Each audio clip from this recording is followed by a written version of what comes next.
കണ്ണനെ സ്നേഹിച്ച പൂന്താനത്തിൻ്റെ കഥ കേൾക്കാം. നമസ്കാരം.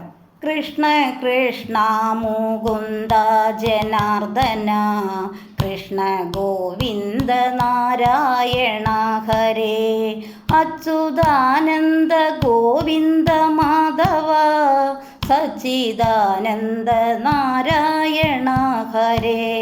ശ്രീ ഗുരുവായൂരപ്പൻ്റെ ഇഷ്ടതോഴനായി ക്രിസ്തു അബ്ദം 8-ാം നൂറ്റാണ്ടിൽ ജീവിച്ചിരുന്ന ഭക്തനായ ഒരു നമ്പൂതിരിയുടെ കഥ. പൂന്താനം. ഇന്നലെയോളം എന്തെന്നറിഞ്ഞില്ല, ഇനി നാളെയുമെന്തെന്നറിഞ്ഞില്ല, ഇന്നി കണ്ട തടിക്കു വിനാശവും, ഇന്ന് നേരമെന്നേതും അറിഞ്ഞില്ല. കൃഷ്ണചിന്ത തുളുമ്പുന്ന ഗീതങ്ങളും ഭക്ത്യാധിഷ്ഠിത തത്വചിന്ത പ്രകാശിപ്പിക്കുന്ന കാവ്യങ്ങളും കൊണ്ട് മലയാളികളെ പ്രചോദിപ്പിച്ച കഥ പൂന്താനം. പൂന്താനത്തെപ്പറ്റി ധാരാളമായി നിഘങ്ങൾ പ്രചരിച്ചിരുന്നു. പൂന്താനം എന്ന ഇല്ലപ്പേരിലാണ് അദ്ദേഹം അറിയപ്പെട്ടിരുന്നത്. മലപ്പുറം ജില്ലയിൽ പെരിന്തൽമണ്ണ താലൂക്കിൽ നെന്മേനി അംശത്തിൽ പൂന്താനം അഥവാ പൂങ്കാവനം എന്ന കവിഹൃത്തത്തിലെ ഒരു നമ്പൂതിരി, ശുദ്ധനായ ഒരു നമ്പൂതിരി. പൂന്തേനാം പല കാവ്യം കണ്ണനു നിവേദിച്ച പൂന്താനം, ജ്ഞാനപ്പാന പാടിയ പുംസ്കോകിലം.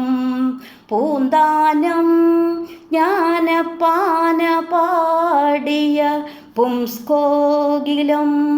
ഏറെക്കാലം പൂന്താനത്തിന് മക്കളില്ലായിരുന്നു. ആ ദുഃഖത്തിലും അദ്ദേഹം കൃഷ്ണനിൽ അഭയം തേടി. ഉണ്ണികൃഷ്ണൻ മനസ്സിൽ കളിക്കുമ്പോൾ ഉണ്ണികൾ മറ്റു വേണമോ മക്കളായി. ഉണ്ണിക്കണ്ണൻ കനിഞ്ഞു. വളരെ കാലത്തെ പ്രാർത്ഥനയ്ക്ക് ശേഷം പൂന്താനത്തിന് ഒരു ഉണ്ണി പിറന്നു. ഉണ്ണിക്കണ്ണനെ പോലെ സുന്ദരനായ ഒരു ഉണ്ണി. പൂന്താനത്തിനും അദ്ദേഹത്തിൻ്റെ വേളിക്കുമുണ്ടായ സന്തോഷത്തിന് അതിരില്ലായിരുന്നു. ഉണ്ണിയുടെ അന്നപ്രശ്ന അടിയന്തര കർമ്മം, അതായത് ചോറൂണ് കർമ്മം, അവരുടെ കഴിവിനൊത്തവണ്ണം തന്നെ ആർഭാടമായി നടത്തുവാൻ തീരുമാനിച്ചു. എല്ലാവരെയും ക്ഷണിച്ചു. ക്ഷണിച്ചവരെല്ലാം വന്നു. മുഹൂർത്തം രാത്രിയിലായിരുന്നു. ഉണ്ണിയെ ഒരു ഭാഗത്ത് ഉറക്കി കിടത്തിയിട്ട് പൂന്താനത്തിൻ്റെ പത്നി അതിഥികളെയും മറ്റും സ്വീകരിക്കുന്നതിനായി ഉമ്മറത്തേക്ക് ചെന്നു. ഈ സമയം അതിഥിയായി വന്ന ഏതോ ഒരു സ്ത്രീ ഉണ്ണി കിടന്നുറങ്ങുന്നത് ശ്രദ്ധിക്കാതെ തൻ്റെ ഉത്തരീയം ഉണ്ണിയുടെ മേൽ അലക്ഷ്യമായി ഇട്ടിട്ട് പോയി.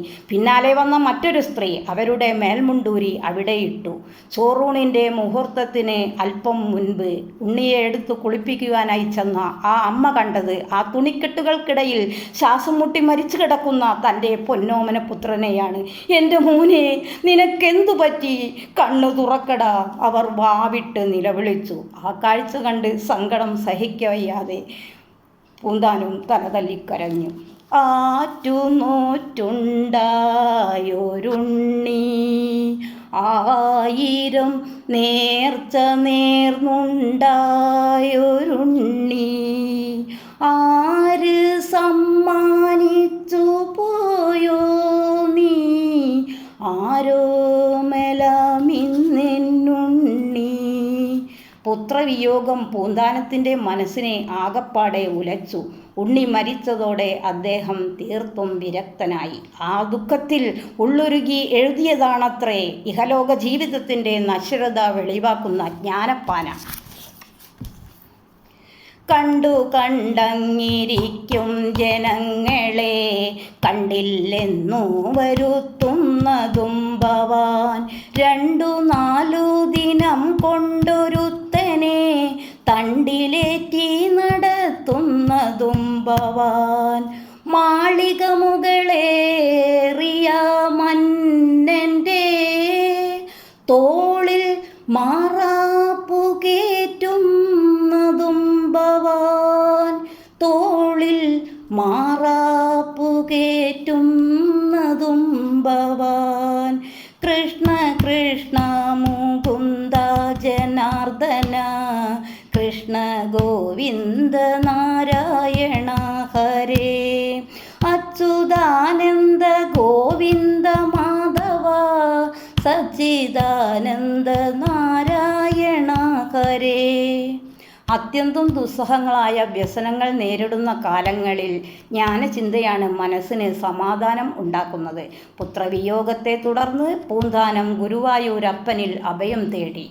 പൂന്താനം ഗുരുവായൂർ അമ്പലത്തിലെത്തുമ്പോൾ അവിടെ ഒരാൾ രോഗശമനത്തിനായി ഭജന ഇരിക്കുന്നുണ്ടായിരുന്നു.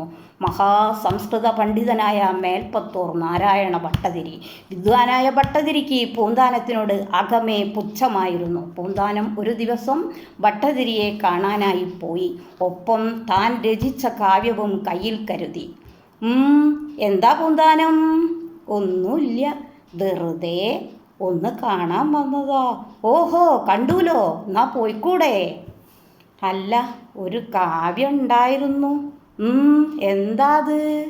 ഉണ്ടൊരു കൃതി, അല്ല വികൃതി, എൻ്റേതായി ചൊൽക്കൊണ്ടെഴുമങ്ങുന്നതിൻ പിഴകൾ തീർത്താൽ കൊള്ളാം. ഭട്ടതിരി പുച്ഛത്തോടെ പൂന്താനത്തെ നോക്കി. ഇത് സംസ്കൃത കാവ്യമാണോ? അല്ലല്ലോ. വിദ്വാനായ എന്നെ ഈ ഭാഷാകാവ്യം കാണിക്കാൻ താങ്കൾക്ക് എങ്ങനെ ധൈര്യം വന്നു? അതുമല്ല, വിഭക്തി അറിയാത്ത നിങ്ങൾ എഴുതിയതൊക്കെയും അബദ്ധവുമായിരിക്കും.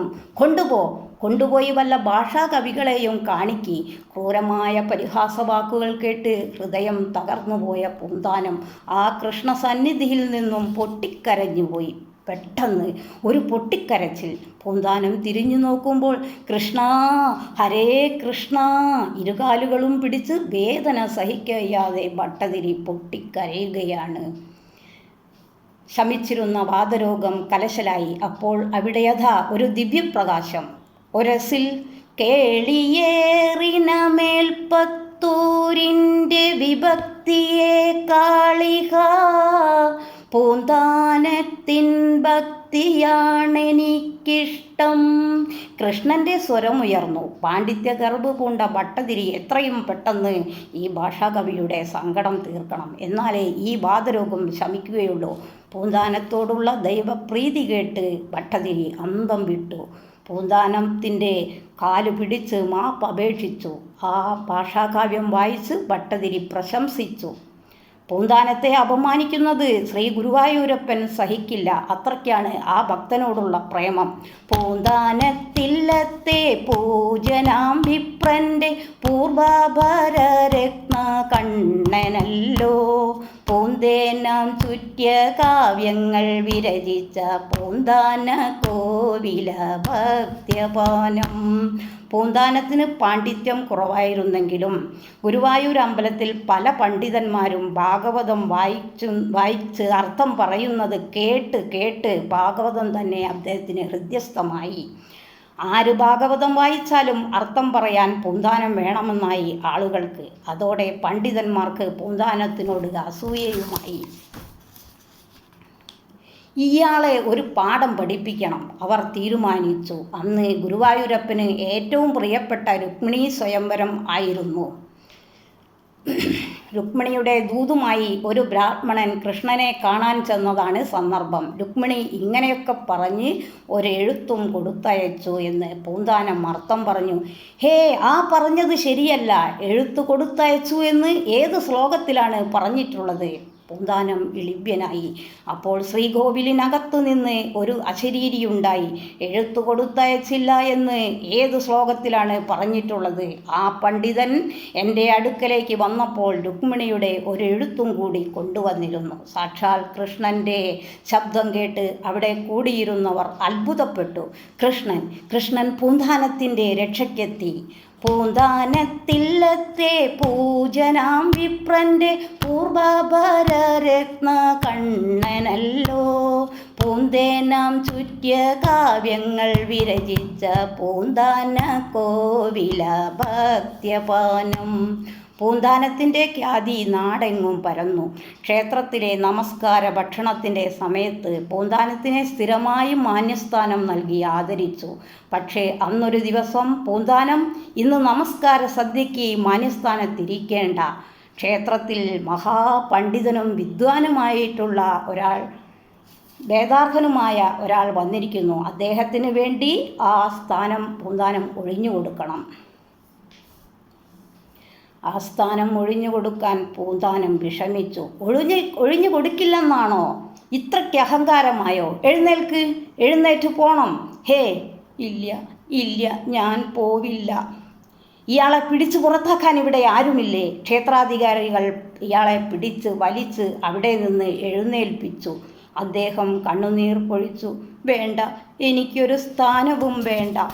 കൂടിയല്ല പിറക്കുന്ന നേരത്തും കൂടിയല്ല മരിക്കുന്ന നേരത്തും മർത്യരിങ്ങനെ കാണുന്ന നേരത്ത് മത്സരിക്കുന്നതെന്തിനു നാം വൃഥാ? ഭഗവാനെ, കൃഷ്ണ, ഗുരുവായൂരപ്പ, ഞാൻ ഇവിടെ ഇരിക്കാൻ അർഹനല്ല എന്ന് ഞാൻ പോണു. അപ്പോൾ ശ്രീകോവിലിനകത്ത് നിന്ന് ഒരു അശരീരിയുണ്ടായി. ഈ ദുഷ്ട സംസർഗം വേണ്ടൊഴിച്ചിടുക, ഈ സഹവാസം ത്യജിക്കാനൊരുങ്ങുക. പൂന്താനം ഇനി ഇവിടെ വരികയും ഈ ദുഷ്ടന്മാരുടെ അടുക്കൽ താമസിക്കുകയും വേണ്ട. എന്നെ കാണണമെന്ന് തോന്നുമ്പോൾ ഞാൻ പൂന്താനത്തിൻ്റെ ഇല്ലത്ത് വന്ന് കണ്ടുകൊള്ളാം. പൂന്താനം ഇത് കേട്ട് സന്തോഷിച്ചു. ഭഗവാനെ താണു വണങ്ങി തൻ്റെ ഇല്ലത്തേക്ക് പോയി. ഇല്ലത്തെത്തി അല്പനേരം കഴിഞ്ഞപ്പോൾ തന്നെ ഭഗവാൻ കൃഷ്ണൻ അവിടേക്ക് എഴുന്നള്ളി. പൂന്താനം, ഇനി ഇവിടെ ഇരുന്ന് എന്നെ സേവിച്ചാൽ മതി. എൻ്റെ സാന്നിധ്യം എപ്പോഴും ഇവിടെ ഉണ്ടായിരിക്കും. ഭഗവാനെ, കൃഷ്ണ, ഗുരുവായൂരപ്പ, ഭക്തവത്സല, ഈ കാരുണ്യത്തിന് ഞാൻ എന്ത് സുഹൃതമാണ് ചെയ്തത്? പൂന്താനം സാഷ്ടാംഗം പ്രണാമം ചെയ്തു. കണ്ണു തുറന്നു നോക്കുമ്പോൾ ഭഗവാൻ അപ്രത്യക്ഷനായി. കൃഷ്ണ കൃഷ്ണ മുകുന്ദ ജനാർദ്ദന, കൃഷ്ണ ഗോവിന്ദ നാരായണ ഹരേ, അച്യുതാനന്ദ ഗോവിന്ദ മാധവ, സച്ചിദാനന്ദ നാരായണ ഹരേ. ഭഗവാനെ കണ്ട സ്ഥലത്ത് പൂന്താനം ഒരു കൃഷ്ണ വിഗ്രഹം പ്രതിഷ്ഠിച്ച് ശ്രീകോവിൽ പണിതു. അവിടെ നിത്യവും പൂജയും നിവേദ്യവും അർപ്പിച്ചു. ആ സ്ഥലം പൂന്താനം ഇരുന്നതിൻ്റെ ഇടതുവശത്തായിരുന്നതിനാൽ അതിനെ ഇടത്തൂറത്തമ്പലം എന്ന് വിളിച്ചു. ആ അമ്പലവും പൂന്താനം പൂജിച്ച വിഗ്രഹവും ഇന്നും അവിടെയുണ്ട്. പിന്നീട് ഭഗവത് കാരുണ്യത്താൽ പൂന്താനത്തിന് ദീർഘായുസ്സോടു കൂടിയ സന്താനങ്ങൾ ഉണ്ടാവുകയും വളരെ കാലം അർദ്ധപുത്രമിത്രാദികളോടൊത്ത് ഭഗവത് സമൃദ്ധിയോടെ ജീവിക്കുകയും ചെയ്തു. ഒടുവിൽ പൂന്തേനാകുന്ന ആ കാവ്യം ഗുരുവായൂരപ്പൻ്റെ തൃച്ചേവിടിയിൽ അർപ്പിച്ച ആ പുംസ്കോകിലത്തെ ഭഗവാൻ ഉടലോടെ സ്വർഗത്തിലേക്ക് കൊണ്ടുപോയി. ഇന്നലെയോളമെന്തെന്നറിഞ്ഞില്ല, ഇനി നാളെയുമെന്തെന്നറിഞ്ഞില്ല, ഇന്നി കണ്ട തടിക്കു വിനാശവും ഇന്ന നേരമെന്നേതുമറിഞ്ഞില്ല. കൃഷ്ണ കൃഷ്ണ മുകുന്ദ ജനാർദ്ദന, കൃഷ്ണ ഗോവിന്ദ നാരായണ ഹരേ, അച്യുതാനന്ദ ഗോവിന്ദ മാധവ, സച്ചിദാനന്ദ നാരായണ ഹരേ.